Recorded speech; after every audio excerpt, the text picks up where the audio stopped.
Hey, this is Kenny for Kenny's Audiophile Record Reviews. Thank you very much for being on my channel. Please like and subscribe. I really appreciate that. And also, look at the links in my description below. It's links to older videos. Support my channel as well. But like I said, please like and subscribe. That would help me out. But in this video, I'm going to touch on two subjects that I covered a little bit in older videos, but I'm going to hit up a little bit differently in this video. Give it a different angle, a different perhaps approach. And also there's a few more viewers or subscribers of my channel now versus in the past, and I just want to introduce this subject to hopefully a newer audience, and hopefully my older audience been around since the beginning can get into these topics as well. But I'm gonna get into the prices of records, and does it bother me? And also I'm gonna get into the size of these box sets. That's been a topic of some videos I've seen on YouTube. But I'm gonna start with the prices of records, in my opinion on the prices of records. And I like to say, first of all, in terms of record pricing, and this is pointed at some of my viewers outside of the United States. They have to pay a premium for shipping costs.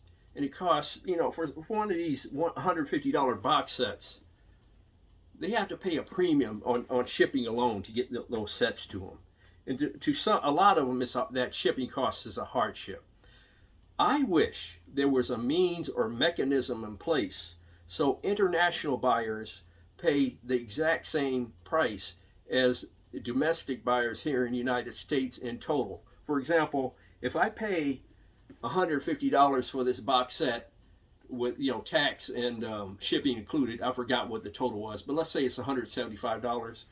I wish there was a system in place so international buyers can also get the exact same thing for $175. And even the playing field from a financial perspective. I wish there were means and mechanisms in place for that to actually happen, because a lot of international buyers or fans of these records are really missing out, and it's really unfortunate. So I really wish that would happen somehow, some way. That would be a wish come true for me, because some of this music is beautiful. It really sounds grand at some of these high-end reissue series, and it allows international buyers to participate. And because of the shipping costs, they simply can't. But I like to get that out of the way up front before I give my opinion on the pricing of records. Me personally, the pricing of records was never necessarily really a concern of mine. I look at it as, if I have the money, I have it. If I don't, I don't. If I want it bad enough, I'll pay the money for it. It is what it is. That's the way I see it. For example, I'm holding this one up. This Miles Davis Kind of Blue, and this John Coltrane, A Love Supreme. I'll be straight up honest with my audience. Those cost $150 plus shipping. If they were $200 plus shipping, I still would have purchased them. Okay, because I love those titles bad enough to pay a premium price for. But I will not pay a premium price for everything. For example, if this was $200 plus shipping, I wouldn't buy it. But $150, that's a sweet spot for me for Steely Dan. I'm not paying $200 plus shipping for Steely Dan. I'll do that for Miles Davis and Brother John Coltrane. That being said, the prices of records has never been a concern for me. Either I can afford it or I can't. If I can't afford it, I just move on. I don't trip over these prices. These record manufacturers, they sell it at the price they want to. It's their business. They're running a business. I said this in another video. They're running a business, not a public service for record collectors and audiophiles. That's the way I feel. And I don't have a lot of money, to be quite frank with you. I simply don't. and I cannot get everything. There's some things, titles I wish I could buy. That I think is Bill Evans has his box set with 20 or 22 records. It costs somewhere in the $900 range. I wish I can get it, but I value other things over that box set. For example, if I had that much money to spend or save up for to get that box set, and I can do it, I'd rather spend it on like a high-end cartridge or something like that versus that box set, and get the Bill Evans content in some other shape, form, or fashion, whether it be digital or individual records that I want to get. But the prices of records really do not bother me, and they never have. I don't think of myself as, and I'm not saying the listening audience is this way, so please don't take my comments the wrong way. Please don't take them the wrong way. I don't think of myself as someone who's necessarily entitled or think that, I should have everything. There's some things I just simply can't afford, and some things I simply cannot obtain. And I'm quite fine with that, be honest with you. Just like with that Bill Evans set. There are some reel-to-reel tapes that Analogue Productions Acoustic Sounds produces. Like they have the John Coltrane A Love Supreme on a reel-to-reel tape, and it costs $500. I wish I could have some of those reel-to-reel tapes, but the prices are what they are. If they're out of my range, if I can't afford it, I just move on to the next thing. They don't bother me. The prices simply do not bother me. They can charge what they want to charge. They have the right to charge what they want to charge, and I have the right to say no, and I'm going to move on. I leave it at that. I don't complain about it. I will say this, though, and this is going to be a very important point. When some of these records, and this goes in the favor of the people who have a complaint about the prices. When some of these manufacturers like Mobile Fidelity, Craft Recordings, Acoustic Sounds, Analogue Productions, when they get these projects, when you get the licensing for these projects, to some degree, they are caretakers in this historical or these historical recordings. And to some degree, it'd be cool if they can assimilate them to the public in a fashion that's affordable to all, because there are caretakers in these recordings.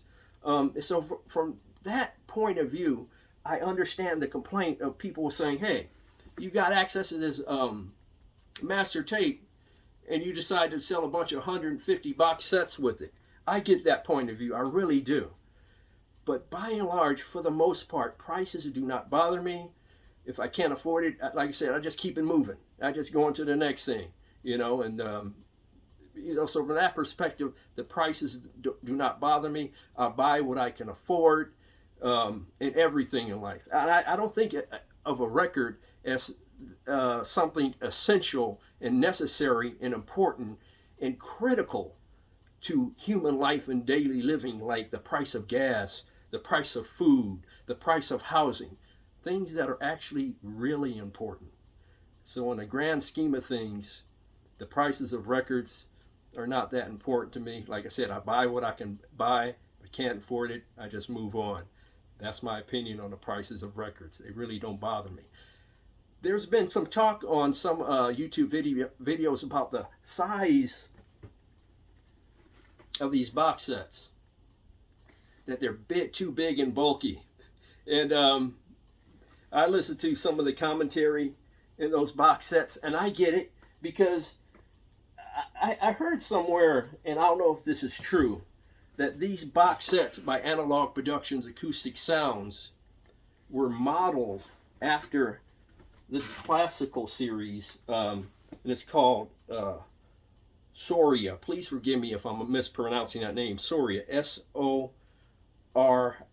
Soria series. Now this is a 2-record set, and as you can see, this is at least similar in style to the Analogue Productions Acoustic Sound series. And now this particular set has a booklet, and is thicker than the Analogue Productions Acoustic Sounds booklet. And this is a 2-record set, by the way, this one. And you can see they maximize the space of this box, and they only make the size of the box the size of the space that they actually need. And I think the complaint of a lot of people about these Analogue Productions acoustic sound boxes are that they do not use all the space. There's some say there's some loose space in these boxes, especially the ones that have a single record in them, like this Jimi Hendrix box set. This has a single record in it, but it's the same size box. Thus, there is a lot of empty space in the box. So I get that complaint. And if you can compare this 2-disc box set with this original Soria series, the Analogue Productions acoustic sounds, is very tough to see from this camera angle, but the Soria series is a bit smaller. This one maximizes the space. It is somewhat tight, and they're very efficient in terms of the way they use the space, whereas these sets, especially the single disc sets, not so much the double disc sets, but the single disc sets, there's a lot of space. So there's been some complaints about the size of the boxes. Now I'm going to show you another difference. This box set, I believe it's a 7-disc box set. This is by brother Bruno Walter, Beethoven, the 9 symphonies. Okay, I think it's a 7-disc box set. This box set comes, I'll show you what's in here. Comes with a poster, a thick booklet that's bigger than Analogue Productions acoustic sounds booklets, and 7 discs in this set, by the way. There's 7 discs in this set. This set right here is only a little bit bigger. It's bigger than the Analogue Productions acoustic sounds set, but not that much bigger. But you have to keep in mind that this set has 7 records, a thicker booklet, and a poster. This one has 2 records, a booklet, and some other literature. So some people think that they're wasting space, and it takes up space in their music room. But here's my opinion on that. I never thought about how big these box sets were until I saw one video on YouTube about a YouTuber complaining about the size of the sets. I never thought about it. It never bothered me.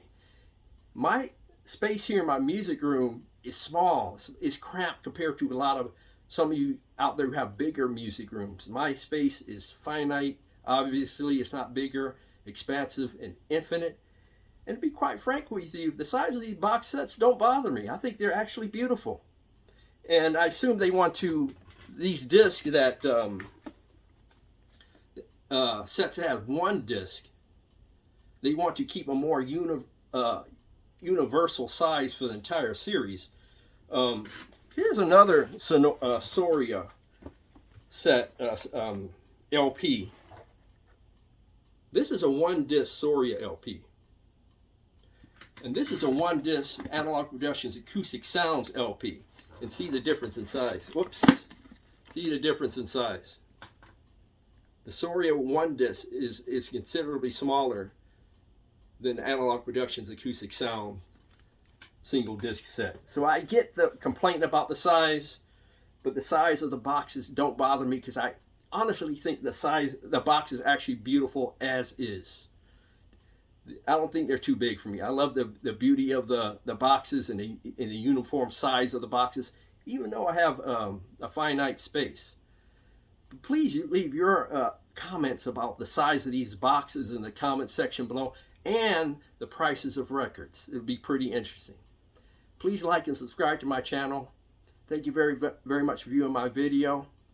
God bless, strong love, and peace to all worldwide.